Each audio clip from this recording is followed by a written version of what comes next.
So welcome back. आज आपण IBPS PO clerk 2025 morning सेशनचा क्वेश्चन पेपर अनालिसिस करणार आहोत. त्याच्यातले जे काही ग्रॅमॅटिकल क्वेश्चन्स आहेत ते आपण सुरुवातीला घेऊन बाकीचे आपण क्वेश्चन्स नंतर लागले त्याच्या पाठोपाठ घेणार आहोत. तर फर्स्ट आहे आपल्याला एरर डिटेक्ट करायचं. द जज have ordered an enquiry into the financial irregularities reported by the media. तर या वाक्यामध्ये पहिल्याच सेक्शनमध्ये जो ए पार्ट आहे त्याच्यामध्येच आपल्याला जो आहे तो एरर आढळतो. द जज आणि पुढे काय आहे have.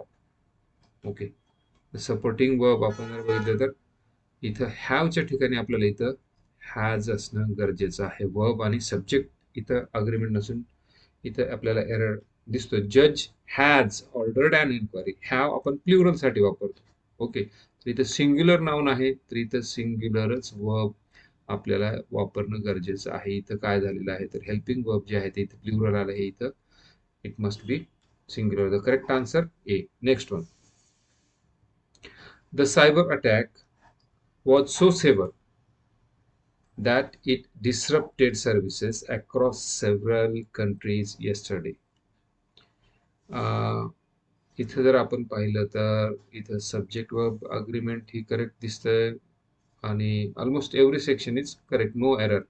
So we have option E as there is no error. The question is, the government is planning to increase the number of EV charging stations in the next fiscal year. आपण जर पाहिलं तर first section the government is planning to increase. Okay, government is correct आहे. इथं the number of EV charging stations इथे error आहे. The number of charging stations. Number of म्हटलं की इथं आपल्याला प्लुरलच सब्जेक्ट यायला पाहिजे. तिचे number of charging stations, number of students, number of इथं S. Okay, number of trees, number of books, number of हे प्लुरल आहे तर इथं येस येणं गरजेचं आहे. तर इथं सी सेक्शन जो आहे तो या सेंटेन्स मधला तो आहे तो रॉंग आढळतो. Next, the journalist has been reporting live from the conflict zone for over a week now. सरळ सरळ आहे की आपल्याला इथं प्रेझेंट परफेक्ट कंटिन्युअस ह्या टेन्स मध्ये हे सेंटेन्स आहे. पण इथं स्ट्रक्चर जर पाहिलं आपण तर इथं स्ट्रक्चर मध्ये subject plus has plus been पाहिजे. इथं बीन.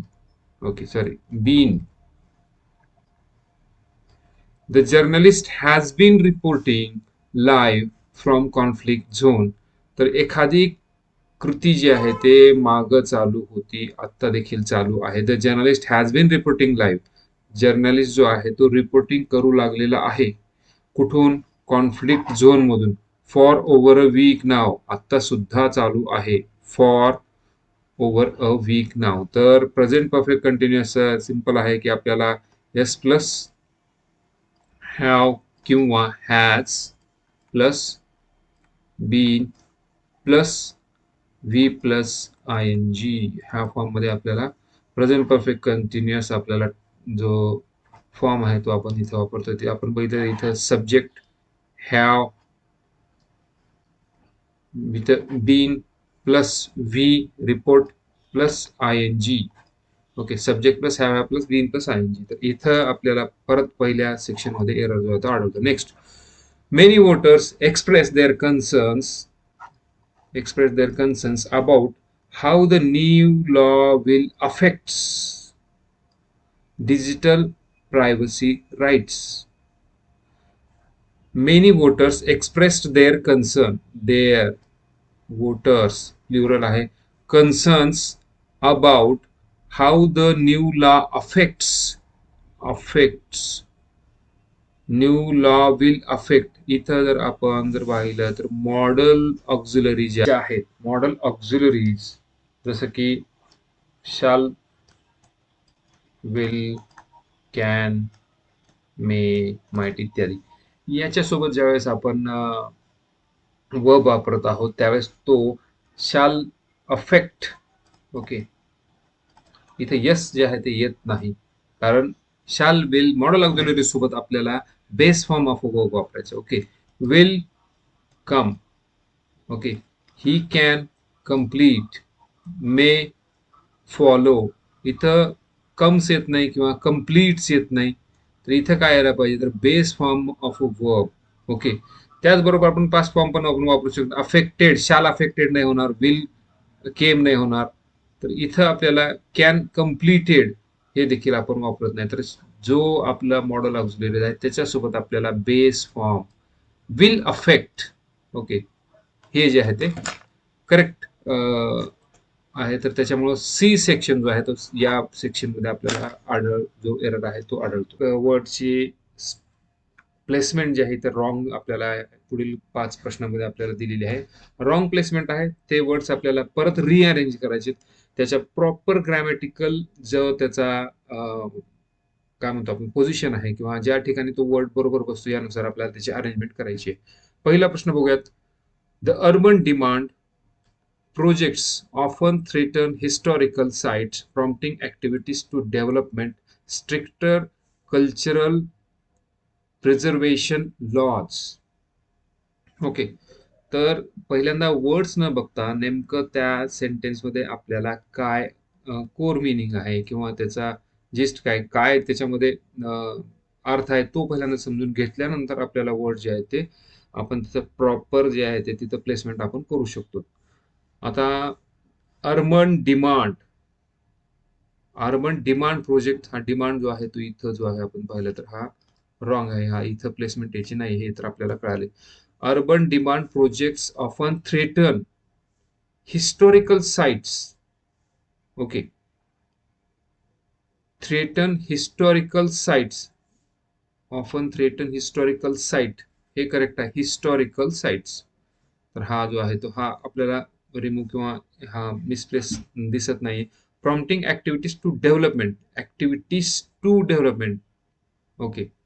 ऍक्टिव्हिटीज टू डेव्हलपमेंट हा इथं वर्ब पाहिजे आपल्याला. तर डिमांड जो आहे तो इथं आपल्याला करेक्ट. तर अर्बन डेव्हलपमेंट इथं काय येईल, urban development, urban development projects, urban development projects often threaten. Okay. Threat करतात कशाला, हिस्टॉरिकल साइट्स. अर्बन डेव्हलपमेंट जे शहरीकरणातले जे प्रोजेक्ट आहेत ते कधीही धोका निर्माण करतात कशाला, हिस्टॉरिकल साइट्सला. Prompting activities to demand, prompting activities to demand stricter cultural preservation lodge.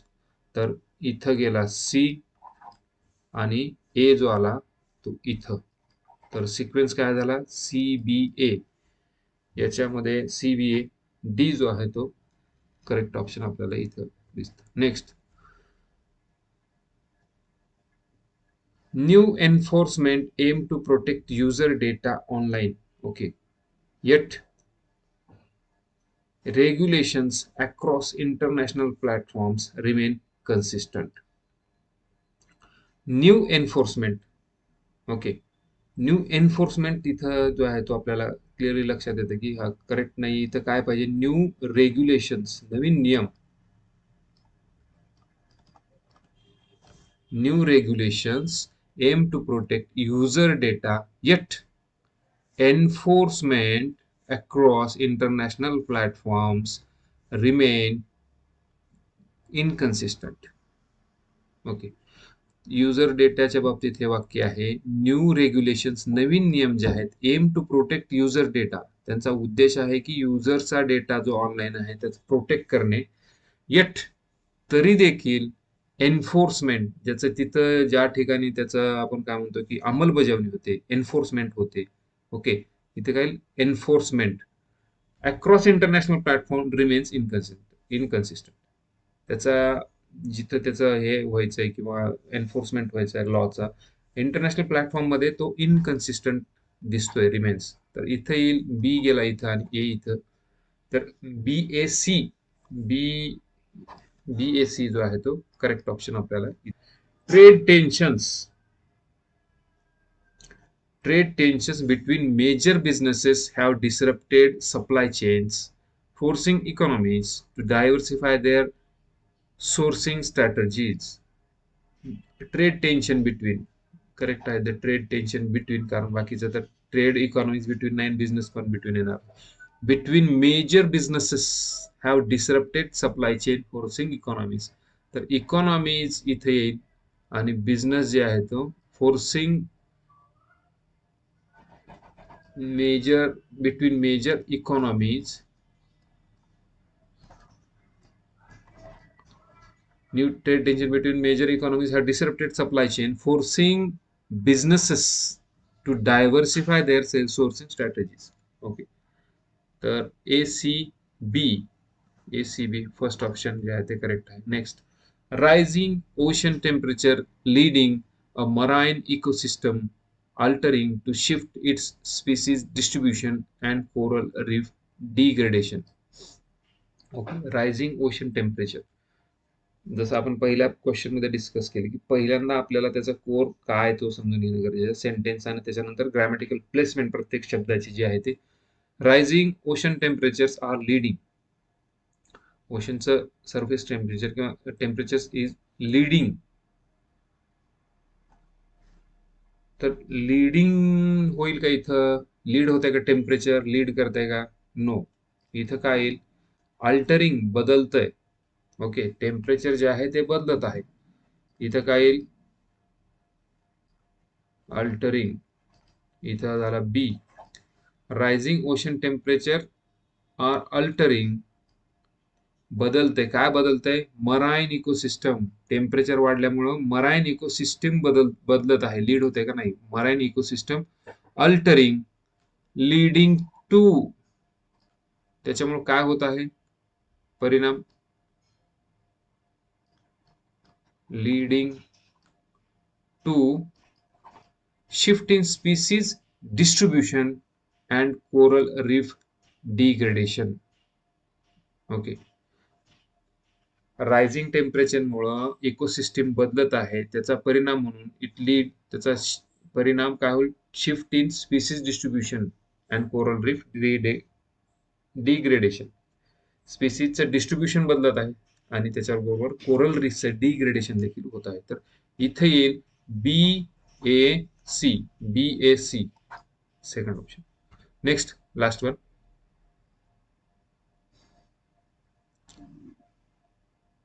Although turnout influenced in a recent election, recent election, misinformation campaigns still behavior. Okay, public perception and voter increased. तर although turnout influenced in, although turnout इथे काय होईल, although turnout increased, वाढलेला आहे. Okay, increased, turnout increased, although turnout increased in a recent election. Turnout जे increase झालेलं आहे कधी, recent election. Misinformation campaigns steel, misinformation campaign अजून सुद्धा स्टील बिहेवियर होईल का, स्टील इन्फ्लुएन्स्ड, अजून सुद्धा लोकांना इन्फ्लुएन्स करत आहे. स्टील इन्फ्लुएन्स्ड, इथे येईल ए आणि इन्क्रीज्ड सी ए आणि public perception and voters behavior. Although turnout increased in recent election, misinformation campaigns still influenced public perception, understanding and voter behavior. म्हणजे वोटर्स बिहेवियर अजून सुद्धा मिसइन्फॉर्मेशन या कॅम्पेननी. तर इथं सी ए बी ऑप्शन जो आहे तो सी ए बी इथं करेक्ट ऑप्शन जो आहे तो आपल्याला आढळतो. जसं आपण आता डिस्कस केले